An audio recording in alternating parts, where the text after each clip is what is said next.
Home of movies present squid game. Squid game north Korea के एक बच्चों का खेल है जो 1970-80 में खेला जाता था। ये उस समय का बहुत ही पॉपुलर गेम था। शुरू करने से पहले ही आपको बता दूं कि हमने स्क्विड गेम के कुछ कैरेक्टर्स के नाम थोड़े बहुत चेंज कर दिए हैं ताकि आपको आसानी से समझ आ सके। और फिर आते हैं हम कहानी पे। कहानी की शुरुआत में हमें एक आदमी दिखाया जाता है जिसका नाम होता है सियोंग। सियोंग एक जुआरी है, लापरवाह इंसान है। सियोंग के ऊपर 250 मिलियन योन का कर्जा है और उसकी अपनी बीवी के साथ तलाक हो चुका है। उसकी एक लड़की भी है, वो अपनी माँ के साथ रहती है जिसने अभी दूसरी शादी कर ली है। सियोंग भी अपनी माँ के साथ रहता है और फिर सियोंग की माँ को दिखाया जाता है। सियोंग को कुछ पैसे देती है और कहती है कि आज तुम्हारी लड़की का बर्थडे है, आज उसे किसी अच्छे जगह खाना खिला देना। लेकिन सियोंग अपनी माँ के जाने के बाद उसका ATM चुरा लेता है और उससे पैसे निकाल लेता है। सियोंग सारे पैसे घोड़े की रेस पर लगा देता है और वह इस 4.5 मिलियन योन जीत जाता है। सियोंग रेस कोर्स से बाहर आकर अपनी बेटी को फ़ोन लगाता है और कहता है कि मैंने तुम्हारे लिए एक सरप्राइज गिफ्ट खरीदा है। जब तुम स्कूल से वापस लौटोगी तो मैं तुम्हें एक बड़े से रेस्टोरेंट में खाना खिलाऊंगा। लेकिन तभी सियोंग को कुछ बदमाश दिखाई देते हैं जिनसे उसने उधार लिया होता है। सियोंग वापस रेस कोर्स की तरफ भागता है और रास्ते में एक लड़की से टकराता है जिसका नाम होता है किम। किम सियोंग की जेब काट लेती है और उसको 4.5 मिलियन योन चुरा लेती है। सियोंग को पता भी नहीं चलता। इसके बाद सियोंग को रेस कोर्स के टॉयलेट के अंदर घेर लिया जाता है और जब उसे उन बदमाशों द्वारा पीटा जाता है तो सियोंग कहता है कि मेरे पास पैसा है, मैं तुम्हें देता हूँ। लेकिन जब सियोंग अपनी जेब चेक करता है तो वह फटी हुई होती है। तभी उसे याद आता है कि जो लड़की उससे टकराई थी ज़रूर उसी ने मेरी जेब काटी होगी। लेकिन वो उसकी बात पर यकीन नहीं करते और सियोंग को बहुत मारते हैं। इसके बाद वो सियोंग से एक एग्रीमेंट पर साइन करवाते हैं जिस पर लिखा होता है कि अगर तुमने पैसे नहीं दिए तो हम तुम्हारी किडनी बेच देंगे। और इसके बाद सियोंग अपनी बेटी को एक रेस्टोरेंट में खाना खिलाता है और उसके बाद उसको उसकी माँ के पास छोड़ आता है। और जब वह स्टेशन पहुँचता है तो उसकी ट्रेन छूट जाती है और वह निराश होकर स्टेशन के एक बेंच पर बैठ जाता है। तभी वहाँ एक आदमी आता है। सियोंग से कहता है क्या आप मेरे साथ एक गेम खेलना चाहोगे। सियोंग कहता है क्या तुम कोई सेल्समैन हो, अगर तुम कुछ बेचना चाहते हो तो मेरे पास तुम्हारी इन फालतू चीज़ों के लिए कोई टाइम नहीं है। तभी वो आदमी अपनी ब्रीफ केस खोलता है जिसमें पैसे रखे होते हैं और कहता है क्या तुम मेरे साथ ताकची गेम खेलना चाहोगे, और अगर तुम ताकची पलट देते हो हर बार मैं तुम्हें 1 लाख यान दूंगा, और अगर नहीं पलट पाते हो तो आपको मुझे 1 लाख यान देने होंगे। दरअसल ये आदमी सियोंग को सिर्फ अपनी ट्रिक में फंसा रहा होता है। इसको भी पता होता है कि सियोंग के पास देने को कुछ नहीं है। और फिर सियोंग गेम स्टार्ट करता है लेकिन वह हार जाता है और जब वह सियोंग से पैसे मांगता है तो सियोंग चुप हो जाता है। लेकिन वो आदमी कहता है कि वैसे आपकी बॉडी से भी काम चल सकता है, और इतना कहते ही सियोंग को एक ज़ोरदार थप्पड़ जड़ देता है। इसके बाद सियोंग कहता है कि मैं दोबारा खेलना चाहूँगा। वो आदमी सियोंग को बहुत सारे मौके देता है लेकिन सियोंग ताकची नहीं पलट पाता।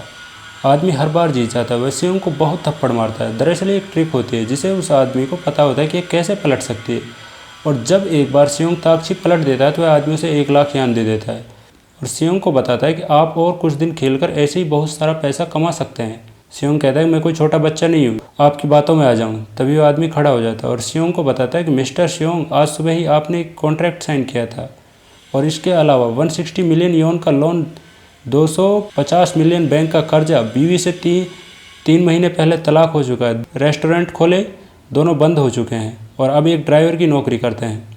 सियोंग खड़ा हो जाता है और हैरानी से पूछता है कौन हो तुम, मेरे बारे में इतना सब कुछ कैसे जानते हो।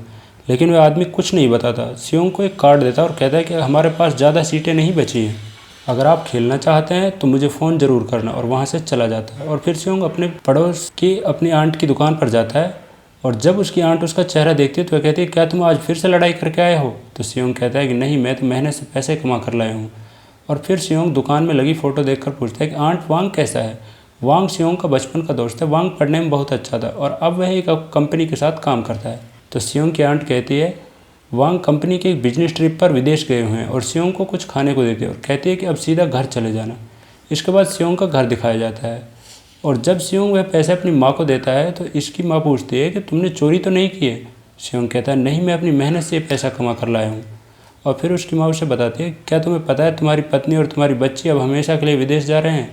उसके सौतेले बाप की विदेश में नौकरी लगी है, अब वो कभी लौट कर नहीं आएगी। उसकी माँ उसे बताती है कि अगर तुम अपनी बेटी को वापस लाना चाहते हो तुम्हें कोर्ट के सामने ये साबित करना होगा कि तुम्हारे पास भी अभी अपनी बेटी की परवरिश के लिए पैसा है। सियोंग ये सुनकर दुखी हो जाता है। इसके बाद सियोंग अपने कमरे में आता है और अपने फ़ोन में अपनी बेटी की फ़ोटो देखता है और सोचता है कि अब क्या करूं, और तभी उसे वो बिजनेस कार्ड की याद आती है और सियोंग उस पर फ़ोन लगाता है और सामने से आवाज़ आती है कि अगर आप गेम में पार्टिसिपेट करना चाहते हो तो अपना नाम और डेट ऑफ बर्थ बताइए। इसके बाद सियोंग को एक लोकेशन दी जाती है। जब सियोंग वहाँ पहुँचता है तो एक कार आकर रुकती है। वह सियोंग को कोड पूछता है तो सियोंग कहता है कि रेड लाइट ग्रीन लाइट। ये कोड सियोंग को फ़ोन लगाते वक्त दिया होता है। कोड बताते ही कार का दरवाज़ा खुल जाता है और जब सियोंग कार के अंदर आता है देखता है कि वहाँ पहले से ही 3 और आदमी बेहोशी की हालत में होते हैं। सियोंग पूछता है कि हम कहाँ जा रहे हैं और कब तक पहुँचेंगे। इतना कहते ही गाड़ी में एक बार फिर से बेहोशी गैस छोड़ दी जाती है और सियोंग बेहोश हो जाता है। और जब सियोंग की आँख खुलती है तो वह एक बिस्तर पर होता है। यहाँ पर ऐसे कई सौ प्लेयर होते हैं। इनमें से किसी को भी नहीं पता होता इन्हें कहाँ लाया गया है। सियोंग अपने बिस्तर से उठकर आता है तो एक ओल्ड मैन से बात करता है जो पूछता है कि आप यहाँ क्यों आए हैं, आपको घर पर होना चाहिए था, आपकी उम्र थोड़ी है यहाँ गेम खेलने की। तो वह ओल्ड मैन बताता है कि मुझे ब्रेन ट्यूमर है, मैं घर पर भी बैठे बैठे मौत का इंतजार कर रहा था। इसके बाद दिखाया जाता है कि एक प्लेयर उसी लड़की को मार रहा होता है जो कहानी की शुरुआत में सियोंग से टकराई थी। इस प्लेयर का नाम होता है ड्यूक। यह एक गैंगस्टर है और इसने अपने बॉस के साथ गद्दारी की होती है। और जब सियोंग किम को देखता है तो वह पहचान जाता है कि वही लड़की है जिसने मेरी जेब काटी थी। सियोंग उससे अपने पैसे मांगता है तो ड्यूक गुस्सा हो जाता है और सियोंग को मारने के लिए आगे बढ़ता है। लेकिन तभी वहाँ सायरन बजता है और वहाँ वो लोग आ जाते हैं जो सारे प्लेयर्स को इकट्ठा किए होते हैं। वो सभी अपना चेहरा मास्क से ढके होते हैं और जब प्लेयर्स पूछते हैं कि हम आप पर कैसे यकीन करें कि हमारे यहाँ जीतने पर आप हमें पैसा देंगे, तो वो पीछे लगी एक स्क्रीन चलाते हैं और सभी का बायोडाटा बताते हैं जिसके ऊपर जितना कर्जा है और किस वजह से। इन सभी को सियोंग की तरह ही एक ट्रायल गेम खेलकर यहाँ लाया गया होता है। वो बताते हैं कि जब हम पहली बार मिले थे तब भी आप सभी ने पैसे मिलने के बाद ही यकीन किया था और अगर अब भी कोई वापस जाना चाहता है तो वह जा सकता है। लेकिन यहाँ पर इन्होंने सभी ऐसे इंसानों को चुना होता है जो अपने पहली की ज़िंदगी से दुखी होते हैं। और फिर सियोंग पूछता है कि हमें यहाँ खेलने पर कितने पैसे मिलने वाले हैं। तो वो लोग उन सभी को एक तिजोरी दिखाते हैं और बताते हैं कि एक राउंड पूरा होने पर इसमें आपकी विजेता राशि जमा हो जाएगी।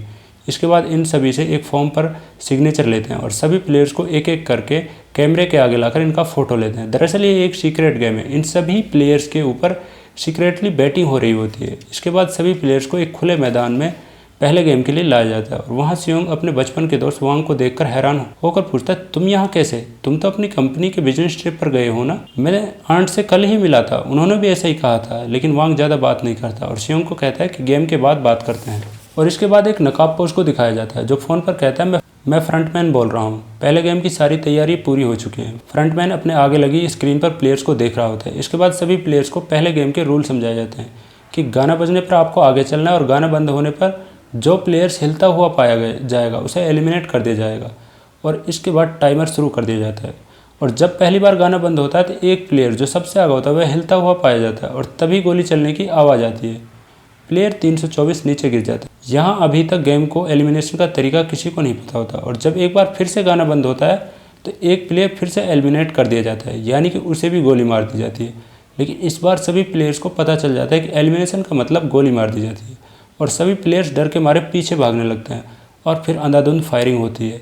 सैकड़ों लोग मारे जाते हैं एक ही बार में और जब दोबारा से गाना चालू होता है तो कोई आगे नहीं बढ़ता सिवाय उस ओल्ड मैन के जो आपको शुरू में दिखाया गया था। और जब सभी ओल्ड मैन को आगे बढ़ता देखते हैं तो सभी आगे बढ़ने लगते हैं, लेकिन सियोंग अभी भी डर से एक जगह रुका हुआ होता है। और जब उसके बचपन का दोस्त वांग सियोंग के पास आता है तो सियोंग से कहता है कि आगे बढ़ो, टाइमर देखो, अगर तुम यहीं रुके रहे तो वैसे भी मारे जाओगे। फिर सियोंग भी आगे बढ़ जाता है और जब सियोंग ग्रीन लाइन पार करने वाला होता है तभी उसका पैर एक प्लेयर के हाथ पर जाता है और वो गिरने लगता है और गाना भी उसी वक्त बंद हो जाता है। लेकिन प्लेयर 199 सियोंग को पीछे से पकड़ लेता है और फिर जैसे ही दोनों ग्रीन लाइन पार करते हैं टाइम खत्म हो जाता है और अब जितने भी प्लेयर फील्ड पर बच जाते हैं सभी को एलिमिनेट कर दिया जाता है और फिर से सभी प्लेयर को एक जगह जमा किया जाता है और उन्हें पहले गेम का रिजल्ट बताया जाता है। पहले गेम में 456 में से 255 प्लेयर एलिमिनेट कर दिए जाते हैं और जब ये आंकड़ा सभी को दिखाते हैं तो सभी डर जाते हैं, सभी अपनी जान की भीख मांगते हैं। लेकिन तभी वो उन्हें गेम का रूल बताते हैं कि रूल नंबर 1, अगर किसी प्लेयर को खेलने से मना किया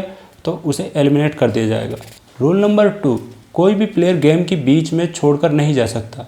लेकिन तभी वांग कहता है एग्रीमेंट का रूल नंबर 3 है, अगर प्लेयर की मेजोरिटी चाहे तो ये गेम यहीं बंद हो सकता है।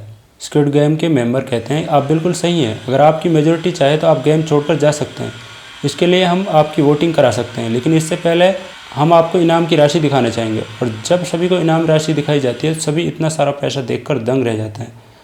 और तभी एक प्लेयर पूछता है अगर हम 6 के 6 गेम जीत जाते हैं तो हमें कितनी राशि मिलेगी। तो उन्हें बताते हैं कि हर एक प्लेयर के बदले 100 मिलियन यान, यानी कि यहाँ पर 456 प्लेयर हैं, 6 गेम जीतने वाले को 45 बिलियन यान मिलने वाली थी और कहते हैं कि अब आप आगे आकर वोट कर सकते हैं। और जब वोटिंग होती है तो सियोंग बिल्कुल हैरान रह जाता है क्योंकि वोटिंग दोनों तरफ बराबर चल रही होती है और जब 200 प्लेयर अपनी वोट कर देते हैं तो आंकड़ा बराबर का हो जाता है, यानी कि दोनों तरफ 100-100 पड़ते हैं और आखिरी प्लेयर बचता है वो old man, player number 1। Old man खेलने से मना कर देता है और स्क्विड गेम के सभी प्लेयर्स को वहाँ से जाने की इजाज़त देते हैं, लेकिन अभी भी 100 प्लेयर्स कहते हैं कि हमें खेलना है। तो उन्हें बताते हैं कि अगर आपकी मेजोरिटी खेलना चाहेगी तो आपके लिए इस गेम के दरवाजे अभी भी खुले हैं, यानी कि आप फिर से आ सकते हैं। और फिर सभी प्लेयर को शहर में जगह जगह छोड़ दिया जाता है। सियोंग और किम को एक साथ छोड़ा जाता है, अली और वांग को एक साथ छोड़ा जाता है। अली के पास अब घर जाने तक के पैसे नहीं होते। वांग अली को घर जाने का किराया देता है और अगली सुबह सियोंग पुलिस स्टेशन जाता है और अपने ऊपर बीती सारी बात पुलिस वालों को बताता है, लेकिन कोई भी पुलिस वाला उसकी बातों पर यकीन नहीं करता। वो उन्हें वो कार्ड भी देता है, लेकिन जब पुलिस वाला उस नंबर पर फ़ोन लगाते हैं तो वो नंबर अब नहीं लगता। लेकिन वहाँ पर एक ऑफिसर होता है जिसका नाम होता है शॉन। उसको सियोंग की बातों में सच्चाई लगती है, लेकिन वो अपने सीनियर्स के सामने कुछ नहीं कर पाता और सियोंग और वांग को दिखाया जाता है। सियोंग कहता है कि तुम्हारी अच्छी जॉब थी, तुम्हें क्या ज़रूरत थी कर्जा लेने की, तुम क्यों गए वहाँ। लेकिन वांग कहता है कि ये सब तुम्हारे समझ में नहीं आएगा। लेकिन तभी सियोंग को हॉस्पिटल से फ़ोन आता है और जब सियोंग हॉस्पिटल आकर देखता है तो उसकी माँ को एडमिट किया होता है। डॉक्टर बताते हैं कि उसकी माँ को हॉस्पिटल में एडमिट रखना होगा और हो सकता है कि इनका पैर काटना पड़े, लेकिन सियोंग की माँ हॉस्पिटल में नहीं रुकती और जब सियोंग पूछता है तो कहते हैं कि हॉस्पिटल का बिल कहाँ से भरेंगे। सियोंग कहता है कि तुम्हारा तो बीमा है ना, लेकिन इतना कहते ही चुप हो जाता है। दरअसल सियोंग ने अपनी माँ का बीमा तोड़वाकर सारे पैसे जुआ में उड़ा दिए होते हैं और सियोंग की माँ उसे भला बुरा कहकर वहाँ से चली जाती है। सियोंग कई लोगों से उधार पैसे भी मांगता है, लेकिन सभी उसको मना कर देते हैं। और फिर वांग को दिखाया जाता है, वह फ़ोन पर अपनी माँ को अभी भी झूठ बोल रहा होता है और कहता है कि मैं अमेरिका में हूँ, जल्द काम पूरा करके घर लौट आऊँगा। वांग भी अपने कर्जे की वजह से बहुत ज़्यादा टेंशन में होता है। और फिर किम को दिखाया जाता है। किम एक एजेंट के पास जाती है, उसे अपना पासपोर्ट मांगती है। दरअसल उसने सियोंग से चुराए पैसे एक एजेंट को दिए होते हैं, उसे और उसके भाई को कोरिया से चाइना भेजने के लिए। लेकिन वो एजेंट बताता है कि जो आदमी तुम्हें चाइना भेजने वाला था उसे पुलिस ने पकड़ लिया है, तुम्हें और पैसे देने होंगे। इसके बाद अली को दिखाया जाता है। अली अपनी मजदूरी के पैसे लेने के लिए अपने बॉस के पास जाता है, लेकिन उसका बॉस उसे मना कर देता है। अली को पिछले 2 साल में उसके बॉस ने उसकी पगार नहीं दी होती और जब अली बॉस के पास पैसे देखता है तो वह झगड़ा करता है और तभी उसके बॉस का हाथ एक मशीन में आ जाता है और अली वही पैसा उठाकर सीधा अपनी बीवी के पास चला जाता है और कहता है कि तुम अपने वतन लौट जाओ, यानी कि पाकिस्तान, मैं बाद में आ जाऊँगा। और फिर ड्यूक को दिखाया जाता है। उसका बॉस उसके पीछे अपने आदमी भेजता है उसे पकड़ने के लिए, लेकिन वह सबसे बचकर वहाँ से भाग जाता है। और फिर सियोंग को दिखाया जाता है, वह अपनी बीवी से पैसे मांगने जाता है। वह कहता है कि मुझे अपनी माँ के इलाज के लिए पैसे चाहिए, मैं लौटा दूंगा, लेकिन उसकी बीवी उसे मना कर देती है। सियोंग को घर से धक्के मार कर बाहर निकाल देती है। तभी ऑफिसर शॉन को दिखाया जाता है, वह अपने भाई की तलाश कर रहा होता है। उसका भाई पिछले 4-5 दिन से घर नहीं लौटा था और जब उसका कमरा चेक करता है तो उसे उस कमरे में ऐसा ही कार्ड मिलता है जैसा सियोंग ने पुलिस स्टेशन में दिखाया होता है। वह सियोंग के पास आता है, उसको पूछता है कि मेरे भाई के पास भी ऐसा ही कार्ड मिला है, लेकिन सियोंग पहले से ही बहुत ज़्यादा अपसेट होता है। सियोंग ऑफिसर शॉन को कुछ नहीं बताता और सीधा घर आ जाता है और जब दरवाजे पर पहुंचता है तो देखता है कि ऐसा ही कार्ड फिर से उसके दरवाजे पर टका होता है। और फिर दिखाया जाता है कि सभी प्लेयर सियोंग की तरह अपनी अपनी गाड़ी का इंतजार कर रहे होते हैं, यानी कि सभी अपनी ज़िंदगी से परेशान होकर वापस स्क्विड गेम में जाने का फैसला करते हैं। और फिर दिखाया जाता है कि ऑफिसर शॉन सियोंग की गाड़ी का पीछा कर रहा होता है और फिर सभी गाड़ियों को एक शिप के अंदर ले जाया जाता है और ऑफिसर शॉन भी बचकर अंदर आ जाता है। फिर सभी प्लेयर्स की जांच होती है और जब ऑफिसर शॉन का नंबर आता है तो ऑफिसर शॉन चेक करने वाले बंदे को मारकर उसकी ड्रेस पहन लेता है। और फिर दिखाया जाता है कि इन सभी प्लेयर्स को शिप के द्वारा एक आइलैंड पर लाया जाता है ताकि कोई यहाँ पहुँच ना सके और ना ही यहाँ से भाग सके। इसके बाद इन सबके कपड़े बदलकर इन्हें फिर से वही ड्रेस पहना दी जाती है और जब सुबह सबकी आँख खुलती है तो सियोंग देखता है कि वहाँ उसका दोस्त वांग, अली, किम और वो ओल्ड मैन फिर से वापस आ जाते हैं। ये सब एक दूसरे को अच्छे से जानने लगते हैं। वांग कहता है कि जब हम वापस आ ही गए हैं तो हमें एक टीम की तरह रहना होगा, हमें नहीं पता अगला गेम कौन सा होगा। इन्हीं की तरह ड्यूक भी अपनी एक टीम बनाता है और वो किम को भी अपनी टीम में आने के लिए कहता है, लेकिन किम मना कर देती है। इसके बाद स्क्विड गेम का एक मेंबर फ्रंटमैन को बताता है कि 201 प्लेयर्स में से सिर्फ 187 प्लेयर्स ही वापस आए हैं, यानी कि 93%। फ्रंटमैन कहता है कि जो प्लेयर्स नहीं आए उन पर नज़र रखना और मुझे इन्फॉर्म करते रहना। इसके बाद ऑफिसर शॉन को दिखाया जाता है, वह अपने कमरे में पहुंचता है, यानी कि उस मेंबर के कमरे में जिसको शॉन ने मारा होता है। शॉन को एक खिड़की से खाना दिया जाता है और जब शॉन अपने कमरे में इधर उधर देखता है तो उसे एक कैमरा दिख जाता है, जिसे देखकर शॉन चुपचाप खाना खाने लगता है। इसके बाद एक औरत टॉयलेट जाने के लिए दरवाज़ा खुलवाती है और तभी किम वहाँ जाती है और किम भी टॉयलेट जाने लगती है। दरअसल यह औरत टॉयलेट करने नहीं, अपने साथ छुपाकर लाई सिगरेट पीने आती है। और फिर किम टॉयलेट के ऊपर लगे एक पाइप से आगे जाती है और वो देखती है कि स्क्विड गेम मेंबर्स एक बड़े से टब के अंदर चीनी पिघला रहे होते हैं। और जब किम ये लेडी काफ़ी समय तक बाहर नहीं आती तो स्क्विड मेंबर्स को शक होता है, वे दरवाज़ा पीटने लगते हैं, लेकिन तभी दोनों वहाँ से बाहर आ जाती हैं। और फिर अगली सुबह सभी को नाश्ता दिया जाता है और नाश्ते के तुरंत बाद सबको अगले गेम के लिए ले जाया जाता है। और जब सभी प्लेयर्स को ले जाया जा रहा होता है तो वांग किम से पूछता है कि मुझे पता है तुम रात को जब टॉयलेट गई थी तुमने कुछ देखा था, अगर तुम मुझे बता दो तो शायद मैं अंदाज़ा लगा सकूं कि हमारा अगला गेम क्या होगा। किम बताती है वो एक बड़े से टब में चीनी पिघला रहे थे। तभी वांग को बचपन की अपनी एक गेम याद आती है। सियोंग वांग से पूछता है क्या हम एक साथ खेलें। वांग कहता है कि हमें नहीं पता ये गेम क्या होगी, इसलिए हमें अलग अलग रहना होगा। दरअसल वांग को गेम का अंदाज़ा होता है, लेकिन वो नहीं चाहता कि कोई उसको फॉलो करे। फिर सभी के सामने लगे निशान में से किसी एक को चुनने के लिए कहा जाता है। वांग चुनता है ट्रायंगल, अली चुनता है सर्कल, ओल्डमैन चुनता है स्टार और सियोंग चुनता है अम्ब्रेला। और फिर सभी प्लेयर्स को एक एक डब्बा दिया जाता है जिसके अंदर चुने गए निशान को ड्रॉ किया होता है, यानी कि इनको इस शेप को बिना तोड़े बाहर निकालना है। और काउंटडाउन स्टार्ट कर दिया जाता है। अब जैसे ही किसी प्लेयर्स का शेप टूटता है तो उसे नॉकआउट कर दिया जाता है। इन्हीं प्लेयर्स में से एक डॉक्टर होता है जिसे उसके नाश्ते में ही गेम के बारे में बता दिया जाता है। वह ट्रायंगल चुनता है और सबसे पहले इस लेवल को पास करता है। इसके बाद वांग और अली अपनी शेप को बिना टूटे बाहर निकाल लेते हैं। सियोंग अभी भी अपना अम्ब्रेला में लगा होता है। टाइम भी अब बहुत ही कम बचा होता है तो सियोंग अपनी शेप को पीछे से चाटने लगता है और फिर एक बार सियोंग टाइम पूरा होने से पहले बच जाता है। और जब एक प्लेयर से गेम पूरा नहीं होता तो वह वहाँ खड़े गार्ड से बंदूक छीन लेता है और उसे अपना मास्क उतरवाता है, लेकिन मास्क के पीछे एक मासूम सा नौजवान होता है और ये देखकर वो अपने आप को गोली मार लेता है। लेकिन तभी वहाँ फ्रंटमैन आता है और वो गार्ड को गोली मार देता है और कहता है कि याद रखना, अगर किसी का चेहरा दिखा तो समझ लेना तुम मारे जाओगे। अगली सुबह सभी प्लेयर्स को नाश्ता दिया जा रहा होता है तो ड्यूक और उसके साथी 2 बार नाश्ता लेते हैं, जिसकी वजह से 5 प्लेयर्स बिना नाश्ते के ही रह जाते हैं। और जब एक प्लेयर को पता चलता है कि यह सब ड्यूक और उसके साथियों की वजह से हुआ है तो वह ड्यूक और उसके साथियों को गालियाँ देता है। ड्यूक को गुस्सा आ जाता है, वह उस प्लेयर को मारने लगता है और ये सब देखकर सियोंग और उसके साथी बीच बचाव करने लगते हैं, लेकिन तब तक वह प्लेयर मर चुका होता है।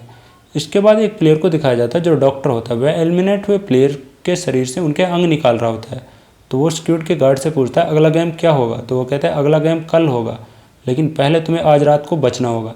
दरअसल सुबह जो नाश्ता दिया गया था वो जानबूझकर कम दिया गया था। वो अगले राउंड से पहले ही कमज़ोर लोगों को बाहर करना चाहते थे। और इसके बाद जैसे ही रात होती है तो ड्यूक और उसकी टीम उसके बाकी साथी प्लेयर हमला कर देते हैं। अंधेरे में सब एक दूसरे को मार रहे होते हैं और कुछ देर की मारपीट के बाद गार्ड अंदर आते हैं जो पहले से ही तैयार खड़े होते हैं। दरअसल वो इंतजार कर रहे होते हैं कमज़ोर प्लेयर्स के एलिमिनेट होने का। और जैसे ही अंदर लाइट जलाई जाती है तो चारों तरफ खून फैला होता है। ड्यूक भी इंजर्ड हो चुका होता है। उसके बाद सभी प्लेयर्स को फिर से बाकी बचे प्लेयर्स की संख्या बताई जाती है, यानी कि 107 प्लेयर्स में से 27 प्लेयर्स नॉकआउट कर दिए गए हैं, बाकी बचे 80 प्लेयर्स। इसके बाद रात में ऑफिसर सोन को दिखाया जाता है। वह अपने फ़ोन से पुलिस को मैसेज कर रहा होता है, लेकिन रेंज ना आने की वजह से उसका मैसेज पुलिस के पास नहीं पहुँच पाता।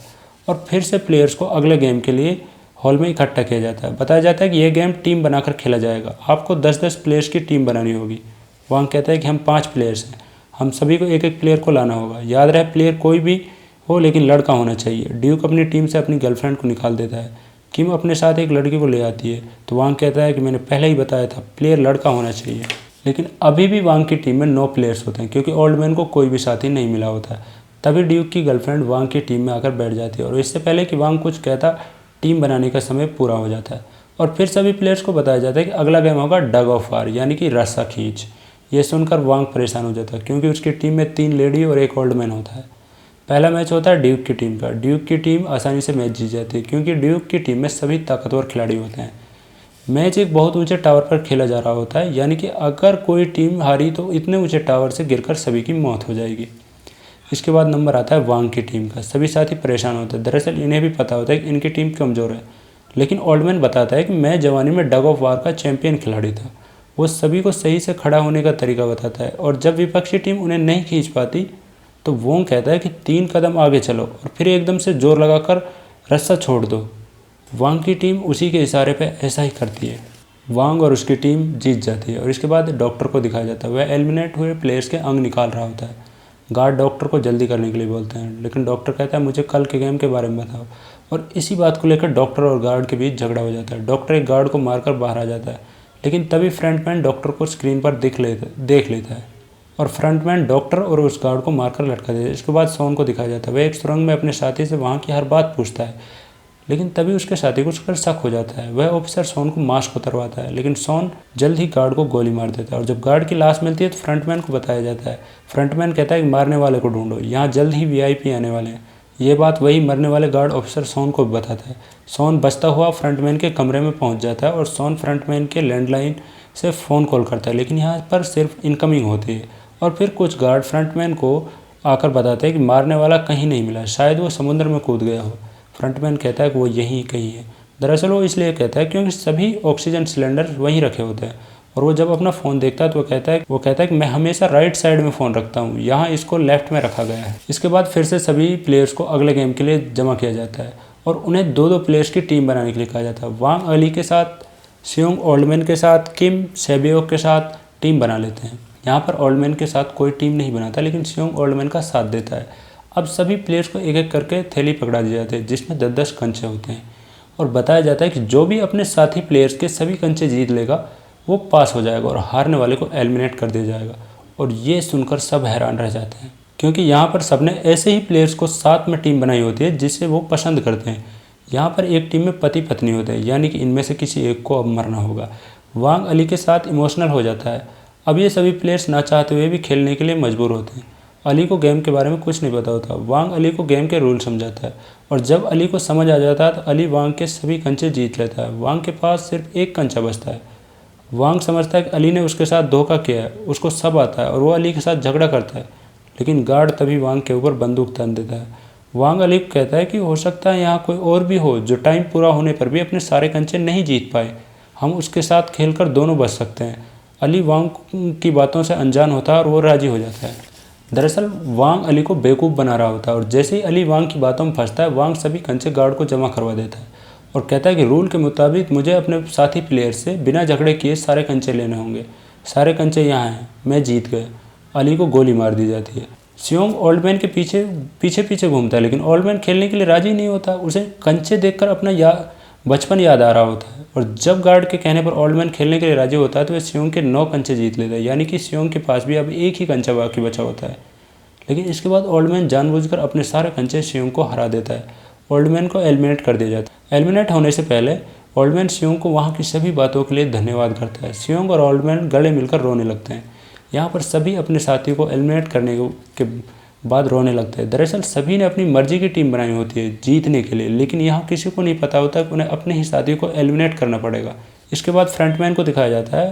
फ्रंटमैन पूछता है घुसपैठिया का कुछ पता चला, लेकिन उसका कहीं अता पता नहीं होता। फ्रंटमैन फिर से एक बार अपने कमरे में चेक करता है, लेकिन सोन गार्ड की ड्रेस पहन लेता है और वो अब उनके जैसे ही दिखने लगता है। और फिर दिखाया जाता है कि आइलैंड पर एक हेलीकॉप्टर आता है जिसमें कुछ वीआईपी होते हैं। वो यहाँ पर गेम देखने आए होते हैं। सभी ने अपने चेहरों पर जानवरों का मुखौटा लगाया होता है और जब फ्रंटमैन वीआईपीओं का स्वागत करता है तो वो पूछते हैं कि होस्ट कहाँ हैं, उनको हमारा स्वागत करने के लिए आना चाहिए था। फ्रंटमैन कहता है कि वो कुछ परेशानी के चलते यहाँ नहीं आ पाए, वो इसके लिए शर्मिंदा है।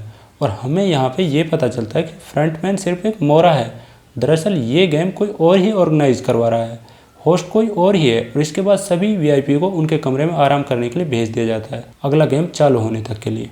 और इसके बाद अगली सुबह एक प्लेयर सुसाइड कर लेता है। ये वही प्लेयर होता है जिसने पिछले गेम में अपनी बीवी को एलिमिनेट किया होता है। और अब बाकी बचे प्लेयर को फिर से अपने 5वें गेम के लिए बुलाया जाता है। यहाँ पर प्लेयर्स को 1 से 16 नंबर के बीच चुनने के लिए कहा जाता है। सियोंग एक बार फिर से पीछे होता है और जब लास्ट में नंबर 1 और 16 बचते हैं तो सियोंग 16 चुनता है और फिर गेम शुरू होता है। और अब की बार सभी प्लेयर्स को कांच के गिलास से होकर गुजरना होगा। इस गेम में कुछ गिलास कमजोर हैं और जिस भी प्लेयर्स ने कमजोर गिलास के ऊपर पैर रखा वो एलिमिनेट होकर नीचे गिर जाएगा। दरअसल ये कांच एक बहुत ही ऊंची जगह पर लगाए गए होता है और अब आगे के प्लेयर्स एक एक करके एलिमिनेट होते जाते हैं। और जब ड्यूक का नंबर आता है तो आगे जाने से मना कर देता है। वो ऐसा इसलिए करता है क्योंकि अगर उसने गलत जगह पैर रखा तो वो एलिमिनेट हो जाएगा और अगर उसने यहीं खड़ा रहा तो बाकी प्लेयर्स भी टाइम न बचने की वजह से एलिमिनेट हो जाएंगे। तभी ड्यूक की एक्स एक प्लेयर को धक्का मार देती है और जब ड्यूक की बारी आती है तो उसे कमर से पकड़कर खुद ही नीचे कूद जाती है। और बाकी 4 प्लेयर्स बचे होते हैं सिर्फ और 2 गिलास बाकी बचे होते हैं, यानी कि एक सही और एक गलत। लेकिन टाइम की वजह से वांग अपने आगे वाले प्लेयर्स को धक्का देता है और वो एलिमिनेट हो जाता है। वांग, किम और सियोंग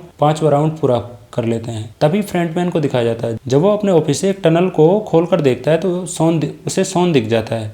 सोन वहाँ से एक टनल से होते हुए स्विमिंग सूट पहनकर समुद्र में कूद जाता है, लेकिन उसे पता नहीं होता कि यहाँ सभी स्विमिंग सूट में ट्रैकर लगा होता है।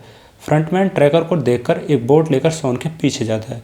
सोन को कुछ दूर तैरने के बाद एक और आइलैंड दिखाई देता है और वो तैरकर उस आइलैंड पर पहुंच जाता है। आइलैंड पर सोन अपने चीफ को फ़ोन मिलाता है, लेकिन उसकी आवाज़ रेंज ना होने की वजह से सही से पहुंच नहीं पाती और इतने में ही गार्ड सोन को घेर लेते हैं और जब फ्रंटमैन पहुंचता है तो वह सोन को सरेंडर करने के लिए कहता है, लेकिन सोन सरेंडर करने से मना कर देता है। फ्रंटमैन को गोली मार देता है, लेकिन फ्रंटमैन फिर भी सोन को सरेंडर करने के लिए बोलता है। सोन को शक होता है। सोन फ्रंटमैन को उसका मास्क उतरवाता है और सोन उसका चेहरा देखकर हैरान रह जाता है, क्योंकि फ्रंटमैन ही सोन का भाई होता है जिसको ढूंढने के लिए सोन आया होता है। फ्रंटमैन अभी भी सोन को फिर से सरेंडर करने के लिए कहता है और जैसे ही सोन मना करता है, फ्रंटमैन सोन को गोली मार देता है और सोन समुद्र में गिर जाता है। इसके बाद किम, वोंग और सियोंग को दिखाया जाता है। तीनों प्लेयर्स को फाइनल में पहुंचने पर सभी को एक शानदार डिनर करवाया जाता है और जब गार्ड खाने के बाद टेबल से खाना हटाते हैं तो तीनों के सामने एक एक चाकू छोड़ देते हैं। सियोंग वांग से बहुत गुस्सा होता है क्योंकि उसने अपने आगे वाले प्लेयर को धक्का मार दिया होता है और ये दोनों इस बात को लेकर झगड़ा भी करते हैं।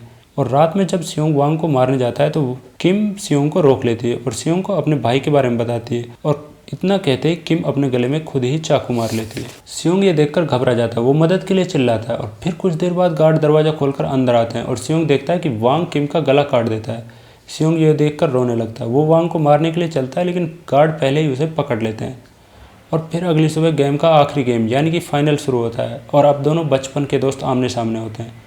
दोनों के बीच आखिरी गेम उसी मैदान में खेला जाता है जहां पर पहला गेम खेला गया था। दोनों प्लेयर्स के बीच लड़ाई शुरू होती है, तभी बारिश शुरू हो जाती है। दोनों प्लेयर्स लड़ते हुए लहूलुहान हो जाते हैं और फिर एक बार सियोंग अपने हाथ में लगे चाकू को वांग की तरफ मारता है, लेकिन वो वांग को न मारकर जमीन में गाड़ देता है। वांग अब लड़ने की हालत में नहीं होता। सियोंग जीत जाता है और जैसे ही गार्ड वांग को मारने वाला होता है, सियोंग कहता है गेम का रूल नंबर 3, अगर हम चाहें तो ये गेम यहीं ख़त्म कर सकते हैं। यह सुनकर सब हैरान रह जाते हैं। सब सोचते हैं सियोंग जीतने के बाद अभी भी क्यों हारना चाहता है। सियोंग अभी भी वांग को बचाना चाहता है। सियोंग अपने जीते हुए 46 बिलियन यान खोना चाहता है सिर्फ अपने दोस्त के लिए। सियोंग वांग को हाथ देता है उसे खड़ा करने के लिए, लेकिन वांग जमीन में गड़ा चाकू अपनी गर्दन में घुसा लेता है, यानी कि सियोंग स्क्विड गेम जीत जाता है। इसके बाद फ्रंटमैन सियोंग को छोड़ने आता है। सियोंग की आंखों पर पट्टी बंधी हुई होती है। सियोंग फ्रंटमैन को पूछता है, कौन हो तुम, ये सब क्यों करते हो। लेकिन फ्रंटमैन सियोंग को बिना बताए उसे एक स्ट्रीट पर छोड़ देता है। सियोंग की जेब से उसका एटीएम गिरता है और वो एटीएम जाता है पैसे निकालने। जब पैसे निकालने के बाद खाते की बकाया राशि दिखाई जाती है तो वो होती है 46 बिलियन। सियोंग अपने घर जाता है। रास्ते में सियोंग को वांग की माँ मिलती है। वो बताती है कि पता नहीं क्यों पिछले 4-5 दिनों से वांग उसका फ़ोन नहीं उठा रहा है। हो सकता है शायद उसके पास ज़्यादा काम हो। वो सियोंग को खाने के लिए कुछ देती है। सियोंग पैसे देता है तो कहती है अपनी माँ को जाकर दे देना, वांग का फ़ोन आए तो मुझे बताना ज़रूर। और जब सियोंग घर पहुँचता है तो वो देखता है कि उसकी माँ बिस्तर पर मरी हुई है और सियोंग अपनी माँ के पास ही लौट जाता है। और फिर धीरे धीरे वक्त बीतता है और 1 साल बाद सियोंग को एक बैंक बुलाया जाता है और जब मैनेजर उससे जमा किए हुए पैसों के बारे में पूछता है तो सियोंग कुछ नहीं कहता और मैनेजर से ही 10,000 यौन उधार मांगता है। मैनेजर को पहले सियोंग का कोई मजाक लगता है, लेकिन वो सियोंग को पैसे दे देता है। सियोंग शाम को एक नदी किनारे बैठा होता है, तभी उसके पास एक लेडी आती है फूल लेकर। वो उससे रिक्वेस्ट करती है कि वो उसके फूल खरीद ले और जब सियोंग वो फूल खरीद लेता है तो वो देखता है कि उन फूलों के बीच में एक ऐसा ही स्क्विड गेम का कार्ड लगा होता है और जब पलट कर देखता है तो वहाँ पर एक एड्रेस लिखा होता है। जब सियोंग उस एड्रेस पर पहुँच कर देखता है तो वह हैरान रह जाता है। वहाँ वही ओल्ड मैन लेटा होता है जिसको सियोंग ने स्क्विड गेम में एलिमिनेट किया था। सियोंग पूछता है कि तुम कौन हो, तुमने मुझे जिंदा क्यों रखा, तुम ये सब किस लिए करवाते हो। ओल्ड मैन बताता है कि लोगों की ज़िंदगी की तरह मैं भी अपनी ज़िंदगी से परेशान था, मैं रोमांच देखना चाहता था। सियोंग पूछता है कि अगर तुम इस सब के पीछे थे तो तुम खुद खेलने के लिए क्यों आए। ओल्ड मैन बताता है कि जो मज़ा मौत से खेलने में है वो और कहाँ। और इतना कहते ही ओल्ड मैन दम तोड़ देता है। इसके बाद सियोंग किम के जैसी कटिंग करवा कर किम के भाई से मिलने जाता है। वो उसे अपने साथ घर ले आता है और उसे अपनी आंट यानी कि वांग की माँ के पास छोड़कर अपनी बेटी से मिलने के लिए अमेरिका चला जाता है। सियोंग वांग की माँ को एक बैग भरकर यान देकर जाता है और जब सियोंग ट्रेन स्टेशन पर जा रहा होता है तो देखता है कि स्क्विड गेम का एक वही मेंबर जिसने सियोंग को शुरू में एक गेम खेला था, वह एक व्यक्ति के साथ वही गेम खेल रहा होता है। सियोंग उसके पीछे भागता है लेकिन वो ट्रेन से भाग जाता है, यानी कि ओल्ड मैन के मरने के बावजूद भी स्क्विड गेम चालू होता है। स्क्विड गेम से हम सभी को 2 चीज़ें जरूर सीखनी चाहिए। कर्जा सोच समझ कर लो। दूसरा, आंख मूंद कर यानी कि अली की तरह इस दुनिया में किसी पे भरोसा मत करो। अगर ये वीडियो आपको पसंद आई हो तो प्लीज़ सब्सक्राइब अवर चैनल।